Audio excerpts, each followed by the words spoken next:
Hello दोस्त, आज हम इस बिंदु पर बात करने वाले हैं कि हमारा अंत,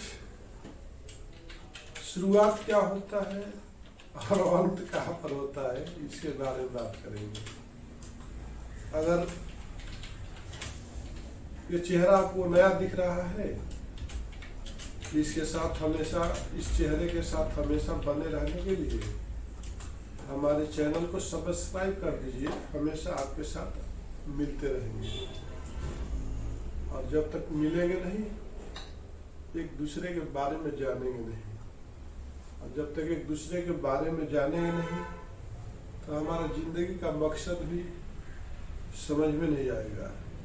तो हम आज बात करने वाले हैं कि फर्स्ट जो है हमारे अंदर में क्या पैदा होता है। फर्स्ट क्या आता है हमारे अंदर? फर्स्ट जो आता है स्वाभिमान पैदा होता है। क्या होता है इंसान के अंदर? स्वाभिमान। फर्स्ट आता है कि हमें दूसरे के आगे हाथ नहीं पसारना है, हमें कुछ करना है। करेक्ट है ना? चाहे वो लेडीज हो चाहे जेंट्स हो। जब तक वो बच्चा 10 साल 15 साल तक रहता है तो उसको अपने माँ बाप से तो मांग लेता है, लेकिन उसको बोलोगे जाओ बाजू वाले के पास थोड़ा ये मांग के लाओ, तो उसका अंदर स्वाभिमान रहता है ना? आपके अंदर भी होगा। आप जाना चाहते हैं? नहीं जाना चाहते, क्योंकि अंदर आपके क्या अंदर है? क्या है? जवाब दीजिए। आपके अंदर स्वाभिमान है। आपको बोल दिया जाएगा ठीक है आपके पास ये कपड़े नहीं है ना, जरा बाजू वाले के कपड़े मांग के लाके आज पहन लो, तो कोई जाता नहीं। ऐसे कई साल पहले ऐसा होता था। एक गांव में एक जो शादी का जोड़ा बनता था तो उस जोड़े को पूरे गांव लोग यूज करते थे। एक किसी के पास साइकिल रहता था तो गांव के काफी घर वाले उसको यूज करते थे। एक गांव में बैलगाड़ी रहता तो उसको काफी लोग मांग कर यूज करते थे। लेकिन जैसे जैसे वक्त बदलते गया, लोग स्वाभिमानी होते गए, और स्वाभिमानी जैसे स्वाभिमान आता है तो स्वाभिमान जब आता है तो उसको पैदा क्या करता है? परिश्रम पैदा करता है। पहले लोग इतना परिश्रम नहीं करते थे, और जैसे आपके अंदर स्वाभिमान आएगा कि मैं उनसे कुछ लेना नहीं है, हमको खुद होना चाहिए, हमें खुद साइकिल होना, खुद मोटरसाइकिल होना, खुद का मोबाइल होना। पहले 2 पीसीओ में जाते थे, कौन घंटों घंटों लगते थे लाइन में। आज तो हमारे अंदर जब स्वाभिमान पैदा होता है मेरे दोस्त, तो वहां पे हमें कुछ कर दिखाने की अंदर से जिज्ञासा होती है, परिश्रम करने की एक जिज्ञासा होती है ना। उसके बाद हम लोग क्या करते हैं? परिश्रम करना शुरू कर देते हैं वो अपने स्वाभिमान की रक्षा के लिए। परिश्रम करने के बाद हम बहुत कुछ अर्न करने लगते हैं, तो हम अपना आवश्यकता को पूरा करने लगते हैं।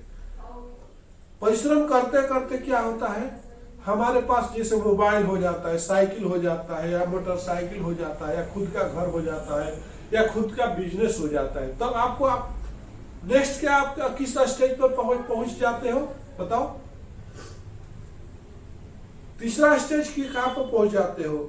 वहां पे आपको स्वाभिमान ने आपको परिश्रम करने को प्रेरित किया, और परिश्रम जब करके आपने काफी चीज अर्न कर लिया, लर्न कर दिया, तो आपको क्या पैदा हुआ? थर्ड स्टेज क्या आता है? अभिमान। क्या आता है? अभिमान। आपके अंदर एक अभिमान आ जाता है, थोड़ा ईगो आ जाता है कि मेरे पास अब जरूरत है, तुम्हारा जरूरत ही क्या है, तो अभिमान आता है। कुछ लोग तो अभिमान तक ही सीमित रह जाते हैं, लेकिन अभिमान किसको जन्म देता है? अभिमान किसको जन्म देता है? बताइए अभिमान किसको जन्म देता है? बोलिए, अब बताइए। अभिमान जो है अहंकार को जन्म दे देता है। अहंकार, जब अभिमान आपको हो जाएगा तो मैं बहुत सुंदर हूँ, मेरे जैसा कोई नहीं है, मैं जैसा कपड़ा कोई नहीं पहना है, मैं बहुत हैंडसम हूँ, मेरे पास बहुत है, दौलत है, गाड़ी है, बंगला है, तो ये जो है जैसे अभी अभिमान आएगा तो आपके अंदर एक अहंकार पैदा हो जाएगा। मिथ्या, मिथ्या जिसको बोलते हैं, पानी के बुलबुले की तरह जो आपके है ही नहीं। अब एक चीज बताइए, लक्ष्मी किसी का होती है, वो तो कभी गरीबी, कभी अमीरी, कभी उतार, कभी चढ़ाव, कभी सुख, कभी दुख आते ही रहता है। तो अभिमान जहां पर होता है तो वहां पर अहंकार पैदा हो जाता है, और जब अहंकार पैदा होता है मेरे दोस्त, तो क्या होता है, क्या होता है, प्रलय आता है, क्या होता है, तूफान आता है। और जब हर अहंकार, जिसे रावण को अहंकार हुआ था, राजा बलि को अहंकार हुआ था, राजा बाली को भी अहंकार हो गया था। तो जब आपको अहंकार हो गया कि हमारे जैसा कोई नहीं है, तो मेरे दोस्त अहंकार जब आप कब आता है, जब आप अपने आजू बाजू दूसरे को देखते हो और उससे अच्छा बेहतर फीलिंग करने लगते हो, तो जाहिर सी बात है कि आपको अहंकार आ जाएगा। और जब अहंकार आता है तो अहंकार किसको पैदा करता है भाई? अहंकार के बाद क्या होता है? प्रलय आता है। क्या आता है मैडम? प्रलय। जब अहंकार आपको आ गया, घमंड हो गया कि मेरे जैसा खूबसूरत कोई है ही नहीं, मैं तो बहुत गोरी हूँ, मैं तो बहुत अच्छा हूँ, मेरे जैसा 10 लोगों के बीच में मेरे को ही लोग देखता है। तो इस तरह का अहंकार जैसे ही आएगा तो वहां पे आपका अंत निश्चित हो जाएगा। आप अब जो है डिस्ट्रॉय होने का पोजीशन पर आ गए। तीसरा, तो आपने देखा कि पहले हमें स्वाभिमान पैदा हुआ, स्वाभिमान पैदा किया तो हम परिश्रम करना शुरू कर देते हैं, और परिश्रम करने के बाद कुछ अर्न और कुछ लर्न कर लेते हैं। लर्न करने के बाद हमको अभिमान पैदा होता है, और अभिमान जो है अहंकार में बदल जाता है, और अहंकार जो है प्रलय में बदल जाता है, अंत में बदल जाता है। तो ये प्रकृति का नियम है मेरे दोस्त। तो ये सारे बिंदुओं पर आपको ध्यान देने की जरूरत है, थोड़ा सा पेशेंस रखने की जरूरत है, कंट्रोल करने की जरूरत है। महात्मा गांधी का नाम सुने होंगे आप लोग। वो बचपन से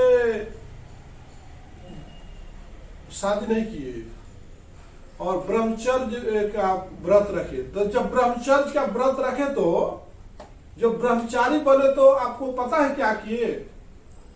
वो भी अर्धनग्न होकर के अपने ही मोनोबाई थी, ये सब अपने ही बहन के, अपने ही वो लोग को भी नंगा करके, अपने भी नंगा होकर के सोते थे आपस में। ये हिस्ट्री है। मतलब एग्जाम लेते थे कि हम पूरी तरह से ब्रह्मचर्य है कि नहीं है। और वो जो आश्रम बनाए थे, उसमें जब आश्रम में सब लोग को, लेडीजों को अर्धनग्न आने के बोलते थे, ताकि हम ब्रह्मचर्य में सक्सेस है कि नहीं है। इसलिए वो महान पुरुष बन गए, क्योंकि उनका अंदर जो काम वासना की जो चीजें हैं वो निकल गई थी, और उनके अंदर कुछ भी प्राप्त करने की इच्छा निकल गई थी, और उनके अंदर स्वाभिमान था, अभिमान भी था, और उसके बाद उनको अहंकार आया ही नहीं, इसलिए उनका अंत हुआ ही नहीं। वो तो गलती से किसी ने उनको मर्डर कर दिया था। तो मेरे दोस्त, ये 5 पड़ाव जो है इंसान को झकझोर के रख जाता है, और वो 1 by 1 आते ही रहता है। इस 5 स्टेप को आपको ध्यान देना होगा। जैसे आपके पास रुपया पैसा होता है ना, थोड़ा झुक जाइए, अहंकार मत लाइए। जैसे जो पेड़ होता है ना, जब फल फूल जाता है तो क्या होता है?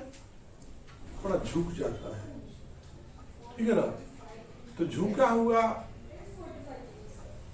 हुआ जो है फल ही अच्छा दिखता है, और इंसान जो है गर्दन को पीछे करके ऐसा खड़ा होता है ना, वही अच्छा दिखता है। गर्दन को ऐसे झुका कर चलने वाला अच्छा नहीं दिखता है। इसी के साथ मैं आपसे विदा लेता हूँ। नमस्कार, धन्यवाद, बाय।